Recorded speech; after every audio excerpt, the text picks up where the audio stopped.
প্রিয় ভাইয়া ও আপুরা, গত ভিডিও ক্লাসে আমরা ভিনেগার এবং তার প্রস্তুতি নিয়ে বিস্তারিত আলোচনা করে এসেছিলাম এবং আমরা দেখে এসেছি যে খাদ্য সংরক্ষণে ভিনেগার কিভাবে ভূমিকা পালন করে। এর পাশাপাশি আমরা দেখে এসেছি সফট ড্রিঙ্কস বা কোমল পানীয়, এবং তারপরেই আমরা দেখেছিলাম কাপড় কাচা সোডা এবং কাপড় কাচা সোডা কিভাবে প্রস্তুত করা হয়। আজকের ভিডিও ক্লাসে আমরা মূলত আলোচনা করব টয়লেট ক্লিনার নিয়ে এবং এর পরবর্তীতে সাবান নিয়ে।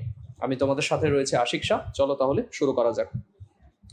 এই টয়লেট ক্লিনার টপিকটাতে আমরা মূলত দেখব যে আমরা টয়লেট ক্লিনারের মূল উপাদান হিসেবে কাকে ব্যবহার করছি এবং কিভাবে টয়লেট ক্লিনার আমাদের জীবাণু পরিষ্কার করছে। তাহলে চলো, প্রথমেই আমরা দেখতে পাচ্ছি যে টয়লেট ক্লিনারের মূল উপাদানটা হচ্ছে সোডিয়াম হাইড্রোক্সাইড। এই সোডিয়াম হাইড্রোক্সাইড কেন টয়লেট ক্লিনারের মূল উপাদান, এবং পরবর্তীতে আমরা দেখব যে গ্লাস ক্লিনারে আমরা সোডিয়াম হাইড্রোক্সাইড ব্যবহার করি কিনা সেটা নিয়ে একটা বিস্তারিত আলোচনা রয়েছে। টয়লেট ক্লিনারে সোডিয়াম হাইড্রোক্সাইডের সাথে আরেকটা জিনিস মিশ্রিত থাকে, সেটা হচ্ছে সোডিয়াম হাইপোক্লোরাইট। এর সংকেতটা তোমরা মনে রাখবে, কারণ সোডিয়াম হাইড্রোক্সাইডকে তোমরা কিন্তু আগে থেকেই চেনো, কিন্তু সোডিয়াম হাইপোক্লোরাইটের সংকেতটা হচ্ছে সোডিয়ামের সংকেত প্রথমে, অর্থাৎ NaOCl।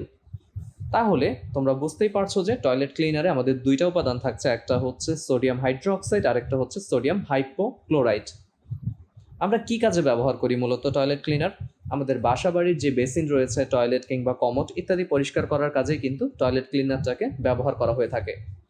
মূলত টয়লেট, বেসিন, কমোড ইত্যাদিতে যেই সকল চর্বি জাতীয় পদার্থ থাকে অথবা প্রোটিন জাতীয় পদার্থ থাকতে পারে সেখানে, এছাড়াও বিভিন্ন অজৈব উপাদান থাকে, রোগ জীবাণু থাকতে পারে, আবার বিভিন্ন বিভিন্ন রঙের যে জৈব পদার্থগুলো ইত্যাদি থাকে।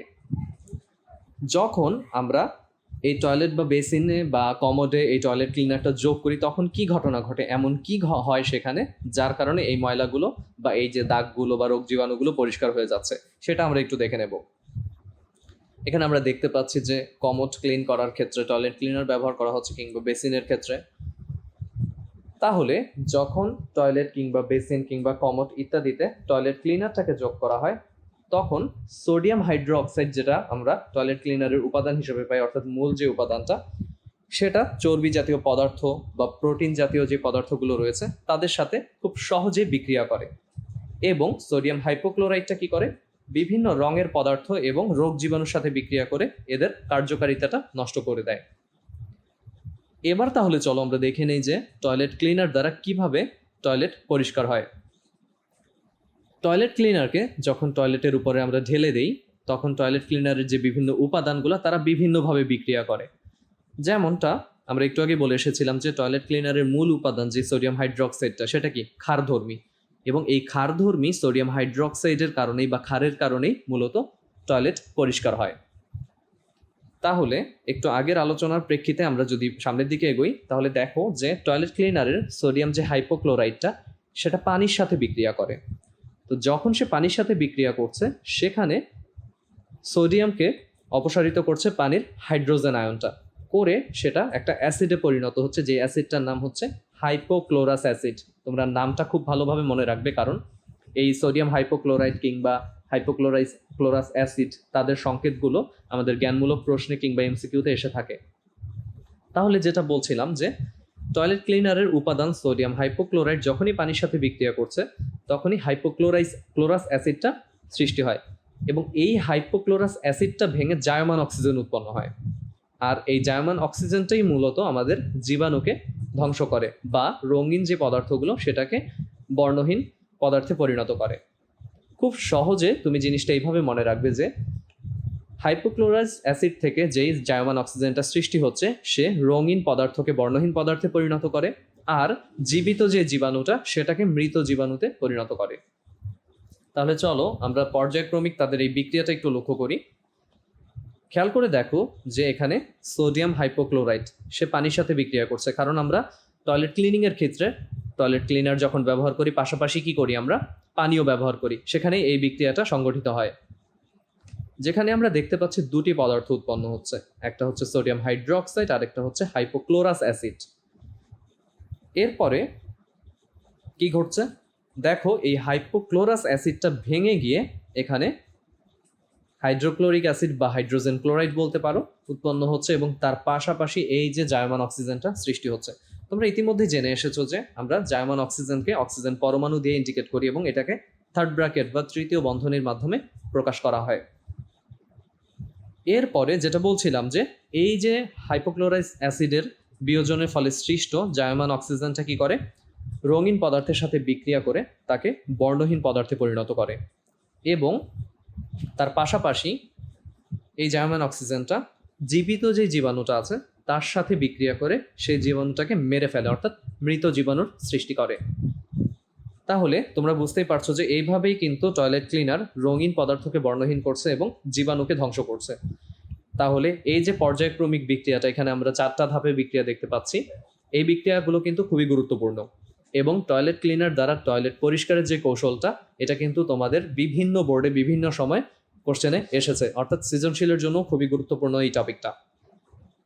এখানে তোমাদের জন্য আরেকটা জিনিস, সেটা হচ্ছে যে এই সোডিয়াম হাইপোক্লোরাইড বা এখানে হাইপোক্লোরাস অ্যাসিড, এখানে ক্লোরিনের যে জারণ মানটা, এটা বের করা তোমরা কিন্তু অবশ্যই শিখবে, কারণ এই টপিকটা কিন্তু তোমাদের এর আগেই তোমরা পড়ে এসেছো যে কিভাবে কোনো একটা যৌগে কোনো একটা মৌলের জারণ মানটাকে নির্ণয় করা হয়। তো তাদের জন্য খুবই গুরুত্বপূর্ণ একটা উদাহরণ হচ্ছে এই সোডিয়াম হাইপোক্লোরাইড বা হাইপোক্লোরাস অ্যাসিড। এখান থেকে আমাদের ক্লোরিনের জারণ মানটা কিন্তু প্রায় সময়ই বের করতে দেয়। তো এই ছিল আমাদের টয়লেট ক্লিনার নিয়ে আলোচনা, অর্থাৎ আমরা পরিষ্কার পরিচ্ছন্নতায় রসায়ন নিয়ে আলোচনা করছি, যেখানে টয়লেট ক্লিনার আমরা গত ক্লাসে দেখে এসেছি কাপড় কাচা সোডা, এবং এখন আমরা দেখব সাবান নিয়ে বিস্তারিত আলোচনা। তাহলে সাবান আমরা কম বেশি সবাই ব্যবহার করেছি, কিন্তু এই সাবান যে একটা কেমিস্ট্রির অংশ, সেটা কিভাবে বুঝবো? তুমি দেখবে যে সাধারণত আমরা যেই সাবানগুলো ব্যবহার করি সেগুলো হচ্ছে উচ্চতর ফ্যাটি অ্যাসিডের সোডিয়াম লবণ বা উচ্চতর ফ্যাটি অ্যাসিডের পটাশিয়াম লবণ। তাহলে তোমরা চ্যাপ্টার 11-এ এর আগে দেখে এসেছো যে আমরা ফ্যাটি অ্যাসিড বলতে কাদেরকে বুঝি। এখানে যদি আমরা ফ্যাটি অ্যাসিডকে প্রকাশ করতে চাই, অর্থাৎ আমি যদি সাধারণভাবে সংকেতটা দেখাতে চাই, RCOOH, এটা হচ্ছে কি আমাদের কার্বক্সিলিক অ্যাসিড বা ফ্যাটি অ্যাসিড বা জৈব অ্যাসিডের সাধারণ যেই সংকেতটা। এখানকার অ্যালকাইল গ্রুপটা যত বড় হয় তত সেটা উচ্চতর ফ্যাটি অ্যাসিড হতে থাকে। তো এই ধরনের উচ্চতর ফ্যাটি অ্যাসিডের যখন এই হাইড্রোজেনটাকে, অর্থাৎ অ্যাসিডের যে হাইড্রোজেনটা, সেটা যখন সোডিয়াম অথবা পটাশিয়াম দ্বারা প্রতিস্থাপিত হয়, তখনই কি সেখানে এরকম RCOONA, অর্থাৎ ফ্যাটি অ্যাসিডের বা উচ্চতর ফ্যাটি অ্যাসিডের সোডিয়াম লবণ সৃষ্টি হয়, অথবা উচ্চতর ফ্যাটি অ্যাসিডের পটাশিয়াম লবণ সৃষ্টি হয়। তোমরা ইতিমধ্যেই জানো যে আরকে আমরা অ্যালকাইল মূলক বলে থাকি, এবং তার সাধারণ সংকেতটাও তোমরা অনেকবার দেখেছো চ্যাপ্টার 11-এ।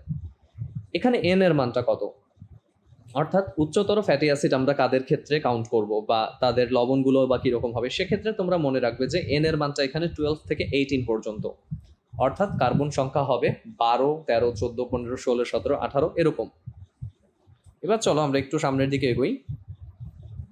সোডিয়াম স্টিয়ারেট সাবানের যে সংকেতটা, সেটাকে প্রকাশ করা হচ্ছে এই সংকেতটার মাধ্যমে, C17H35, অর্থাৎ আমরা যদি কাউন্ট করি এখানে 17 দ্বিগুণ কত, 34 + 1, তার মানে 35 COONA।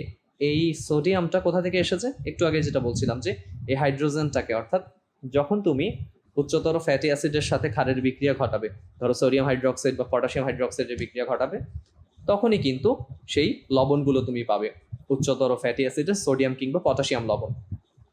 আমরা সাবানের ক্ষেত্রে সাধারণত স্টিয়ারিক অ্যাসিড থেকে যেই সাবানটা সৃষ্টি করি বা যে লবণটা সৃষ্টি হয়, সেটাকে আমরা বলি কি সোডিয়াম স্টিয়ারেট, যেটা আমাদের সাবানের সংকেত, অথবা পটাশিয়াম স্টিয়ারেট, কারণ দুই ধরনের লবণ নিয়ে আমরা মূলত কাজ করি।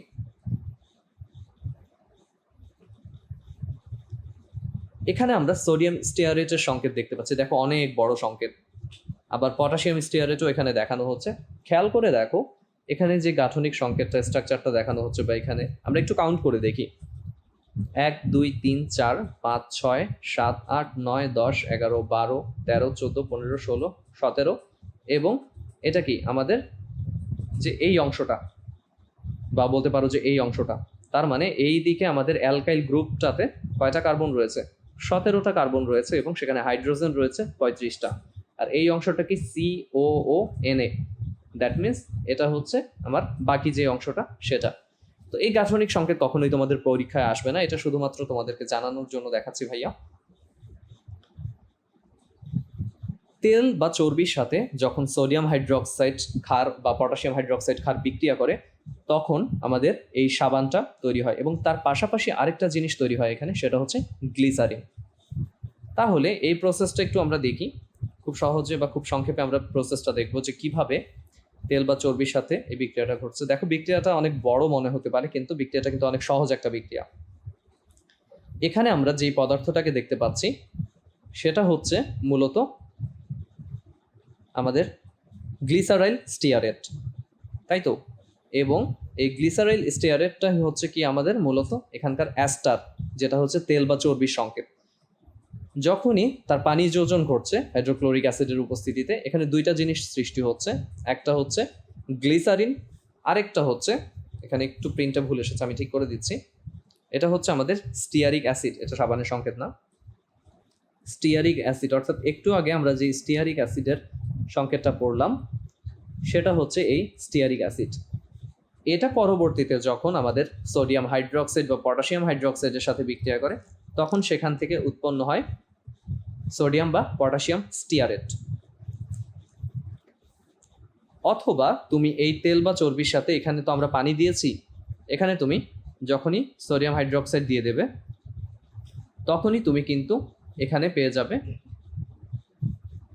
সোডিয়াম। তার মানে তখন সেটা হবে কি সোডিয়াম স্টিয়ারেট, তাই তো? তখন আমরা আর স্টিয়ারিক অ্যাসিডটাকে বলবো না। অর্থাৎ উপরের কথা অনুযায়ী আমরা যদি আগাই, খেয়াল করে দেখো, তেল বা চর্বির সাথে সোডিয়াম হাইড্রোক্সাইডের বিক্রিয়া, তখন এখানে এটা দিচ্ছি না, সোডিয়াম হাইড্রোক্সাইডের বিক্রিয়া হচ্ছে খুব সহজেই সেখান থেকে আমরা পাচ্ছি কি, এটা হচ্ছে একটা অ্যালকোহল, যেটা হচ্ছে এখানে 3টা OH মূলক রয়েছে। তার মানে বুঝতেই পারছো যে অ্যালকোহলে বা কোনো একটা সমগোত্রীয় শ্রেণীতে একই কার্যকরী মূলক একাধিক থাকতেই পারে।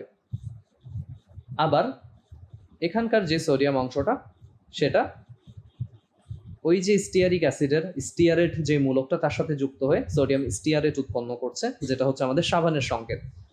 আবার তুমি এটা কিন্তু অন্যভাবেও করতে পারো। কি সেটা আমরা একটু লক্ষ্য করি। অর্থাৎ তুমি যদি পটাশিয়াম স্টিয়ারেট বানাতে চাও সেক্ষেত্রে এখানে কি দিতে হবে তোমাকে, পটাশিয়াম হাইড্রোক্সাইড। এবং পটাশিয়াম হাইড্রোক্সাইড দিলেই তুমি এখানে পেয়ে যাবে কি পটাশিয়াম স্টিয়ারেট। এবং খেয়াল করে দেখো, সব ক্ষেত্রেই আমার কিন্তু পাশাপাশি গ্লিসারিনটা উৎপন্ন হচ্ছে, যেটা আমি একটু আগে বলে আসছি। তাহলে সাবান এবং গ্লিসারিন তৈরির এই প্রসেসটাকে আমরা বলি সাবানায়ন। এবার সাবানায়ন প্রক্রিয়ায় প্রাপ্ত যে সাবান এবং গ্লিসারিনের মিশ্রণের মধ্যে আমরা যদি সোডিয়াম ক্লোরাইড যোগ করি, সেখানে গ্লিসারিন পাত্রের নিচে অবস্থান করে এবং সাবানের অণুগুলো এই সোডিয়াম ক্লোরাইড, অর্থাৎ নতুন যে আমি সোডিয়াম ক্লোরাইডটা সংযোজন করছি সেটাকে ঘিরে একত্র হয়ে পাত্রের উপরের দিকে কেকের আকারে ভেসে ওঠে। এই জিনিসটাকে বলা হয় সোপ কেক। এখানে আমরা উদাহরণটা একটু দেখি, খেয়াল করে দেখো, এই যে আমরা সোপ কেকের পোর্শনটা দেখতে পাচ্ছি, এই যে খেয়াল করে দেখো ঘন একটা মোমের মতন আস্তরণ, যেটা এটাই হচ্ছে আমাদের সোপ কেক। এই যে খেয়াল করে দেখো, এখানে বিভিন্নভাবে বিকারে সোপ কেকটাকে দেখানো হচ্ছে। তো এই সোপ কেকটাকে আমরা যখন ছাঁকনির সাহায্যে ছেঁকে পৃথক করি, করে বিভিন্ন আকৃতির ছাঁচে ঢেলে বিভিন্ন আকৃতির সাবান প্রস্তুত করি এই সোপ কেকটা থেকেই। তো আমরা জানি যে সাবান হচ্ছে কি একটা পরিষ্কারক দ্রব্য, যেটা তেল বা চর্বি এবং ক্ষার থেকে প্রস্তুত করা হচ্ছে। এবং ব্যবহারের উপর ভিত্তি করে কিন্তু এই সাবানকে আমরা দুই ভাগে ভাগ করতে পারি। একটা হচ্ছে প্রসাধনী সাবান, আরেকটা হচ্ছে লন্ড্রি সাবান। তো প্রসাধনী সাবান কাকে বলা হচ্ছে? যেই সাবানটা আমাদের ত্বক পরিষ্কার করার ক্ষেত্রে আমরা ব্যবহার করে থাকি, মানে ত্বককে পরিষ্কার করার জন্য আমরা যেই সাবানগুলো ব্যবহার করি সেটাই হচ্ছে প্রসাধনী সাবান। আর লন্ড্রি সাবান কোনগুলো? কাপড় চোপড় পরিষ্কার করার জন্য আমরা যেসব সাবান ব্যবহার করি সেগুলোই কিন্তু কাপড় কাচা সাবান বা লন্ড্রি সাবান। এখন সাবান তৈরির সময় কিন্তু সাবানের সাথে গ্লিসারিনটাও তৈরি হচ্ছে। সাবান এবং গ্লিসারিনের মিশ্রণের সাথে সেখানে কিন্তু তেল, চর্বি বা ক্ষার ইত্যাদি থেকে যেতে পারে, যেগুলো পরবর্তীতে সাবানকে, মানে যেগুলো থেকে পরবর্তীতে আমরা সাবানটাকে আলাদা করি। এবং এই আলাদা করার সময় যদি সাবানের মধ্যে অনেক বেশি পরিমাণে চর্বি বা বেশি পরিমাণে তেল থেকে যায়, তখন কিন্তু এই সাবানটার মধ্যে একটা তৈলাক্ত ভাব থাকে। এবং ওই তৈলাক্ত ভাবওয়ালা সাবান কিন্তু আমাদের, মানে ব্যবহার যখন করব সাবানগুলো, তেমন কোনো ফেনা উৎপন্ন করবে না। আবার অন্য দিক থেকে যদি বলি যে কোনো সাবানের মধ্যে যদি অনেক বেশি পরিমাণে ক্ষার রয়ে যায়, সেক্ষেত্রে ওই সাবানটাও ব্যবহার কিন্তু ত্বকের জন্য হুমকি স্বরূপ, মানে ত্বকের ক্ষতি করে। কারণ আমরা জানি যে ক্ষার কি, ক্ষার আমাদের স্কিনের সাথে, অর্থাৎ সাবান স্কিনে ব্যবহার করার কারণে, অর্থাৎ আমাদের ত্বককে পরিষ্কার করার কাজে ব্যবহার হতে পারে, কিংবা লন্ড্রি সাবানও যখন আমাদের হাতের সংস্পর্শে আসে সেটা কি ত্বকের সংস্পর্শেও আসবে। তো বেশি পরিমাণে ক্ষার থেকে গেলে সেটা কিন্তু ব্যবহার অনুপযোগী হয়ে যাচ্ছে। তাহলে আমাদেরকে কি করা লাগবে? সাবান তৈরির যে ইন্ডাস্ট্রি রয়েছে সেখানে সঠিক অনুপাতে আমাদেরকে তেল বা চর্বি ব্যবহার করতে হবে এবং সঠিক অনুপাতে ক্ষার যোগ করতে হবে, যাতে তেল বা চর্বি এবং যেই ক্ষার আমি যোগ করছি তারা সম্পূর্ণভাবে বিক্রিয়া করে পারফেক্ট সাবান বানাতে পারে। এরপরেই দেখো যে উচ্চতর ফ্যাটি অ্যাসিডের কথা বলছিলাম, যে কার্বক্সিল গ্রুপ যখন অনেক বড় কার্বন শিকলের সাথে যুক্ত হয়, মানে হচ্ছে যে অ্যালকাইল মূলকটা যখন অনেক বেশি বড় হয়, তখনই কিন্তু সেই যৌগটাকে বা সেই ফ্যাটি অ্যাসিডটাকে আমরা উচ্চতর ফ্যাটি অ্যাসিড বলি। এবং ফ্যাটি অ্যাসিড অ্যালকোহল বা গ্লিসারিনের সাথে বিক্রিয়া করে কিন্তু অ্যাস্টার উৎপন্ন করে। অ্যাস্টার উৎপাদনের বিক্রিয়া আমি তোমাদেরকে চ্যাপ্টার 11-এ দেখিয়ে এসেছি, যে অ্যালকোহল এবং কার্বক্সিলিক অ্যাসিড বা জৈব অ্যাসিডের বিক্রিয়া অ্যাস্টার উৎপন্ন হয়। তাহলে আমরা যে একটু আগে তেল বা চর্বি দেখে এসেছি, সেটা কোন ধরনের অ্যাস্টার? এই যে খেয়াল করে দেখো, উচ্চতর ফ্যাটি অ্যাসিড এবং গ্লিসারিনের ট্রাই অ্যাস্টার তরল অবস্থায় থাকলে তাকে তেল, এবং কঠিন অবস্থায় থাকলে তাকে চর্বি বলা হয়। খেয়াল করে দেখো, উচ্চতর ফ্যাটি অ্যাসিড যেটা কি কার্বক্সিলিক অ্যাসিড বা জৈব অ্যাসিড, এবং গ্লিসারিনটা কি? গ্লিসারিনটা হচ্ছে অ্যালকোহল। তো তারা যখন বিক্রিয়া করে তারা অ্যাস্টার উৎপন্ন করে। তো এই ট্রাই অ্যাস্টারটা যখন তরল অবস্থায় থাকে তখন তাকে আমরা বলছি তেল, এবং যখন কঠিন অবস্থায় থাকছে সেটাকে বলা হচ্ছে চর্বি। এবং ট্রাই অ্যাস্টারটা কেন সৃষ্টি হচ্ছে? কারণ এখানে গ্লিসারিনটা আমাদের সেখানে কয়টা ওইচ মূলক ছিল? সেখানে 3টা ওইচ মূলক ছিল, কিন্তু সেজন্যই আমাদের সৃষ্ট যে অ্যাস্টারটা সেটা হয় ট্রাই অ্যাস্টার। এরপরে স্টিয়ারিক অ্যাসিডটা হচ্ছে প্রাণীদেহের ফ্যাট থেকে প্রাপ্ত সম্পৃক্ত ফ্যাটি অ্যাসিড। সম্পৃক্ত ফ্যাটি অ্যাসিড কারা? তোমরা জানো, সম্পৃক্ত ফ্যাটি অ্যাসিড হচ্ছে সেই ফ্যাটি অ্যাসিডগুলো যেখানে কার্বন কার্বন একক বন্ধন থাকে, সেখানে ডাবল বা ট্রিপল বন্ড থাকবে না। ঠিক আগের আমাদের যে কনসেপ্টটা, সম্পৃক্ততা বা অসম্পৃক্ততা। এরপরে আরেকটা নতুন জিনিস আছে, সেটা হচ্ছে কি জলপাই থেকে আমরা যে তেলটা পাই তাকে বলা হয় অলিভ অয়েল। এবং এই অলিভ অয়েল থেকে এক ধরনের অ্যাসিড পাওয়া যায় যেটা হচ্ছে অলিক অ্যাসিড, এবং এই অলিক অ্যাসিডটা হচ্ছে অসম্পৃক্ত ফ্যাটি অ্যাসিড। তার মানে অসম্পৃক্ত ফ্যাটি অ্যাসিড মানে কি সেখানে কার্বন কার্বন ডাবল বন্ড বা ট্রিপল বন্ড থাকতে পারে। আমরা মূলত যে লন্ড্রি সাবানগুলো ব্যবহার করি, সেই লন্ড্রি সাবানগুলোতে ক্ষারের পরিমাণটা তুলনামূলক অনেক বেশি থাকে, তাছাড়া অন্যান্য অপদ্রব্য সেখানে বেশি পরিমাণে থাকতে পারে। এবং আমরা কিন্তু আমাদের প্রসাধনী সাবানে যে সুগন্ধি বা জীবাণুনাশক পদার্থগুলো যোগ করি, লন্ড্রি সাবানে কিন্তু সেইভাবে সুগন্ধি কিংবা জীবাণুনাশক পদার্থ অতটা যোগ করা হয় না। আবার একটু আগে যেটা বলছিলাম যে প্রসাধনী সাবানে কিন্তু আমাদের ক্ষারের পরিমাণটা বা অন্যান্য যে অপদ্রব্যগুলো রয়েছে তার পরিমাণটা তুলনামূলক অনেক কম থাকে, এবং সেখানে আমরা সুগন্ধিকারক পদার্থ বা সুগন্ধি পদার্থ যোগ করি এবং জীবাণুনাশক পদার্থ যোগ করি। তো এইটাই ছিল মূলত আমাদের প্রসাধনী সাবানের সাথে লন্ড্রি সাবানের যে পার্থক্যগুলো। এবং তোমরা দেখলে যে সাবান আমরা কিভাবে প্রস্তুত করছি এবং সাবানের সাথে অ্যাস্টারের সম্পর্ক কি, অ্যালকোহল কিংবা আমাদের কার্বক্সিলিক অ্যাসিডের সম্পর্কটা কি।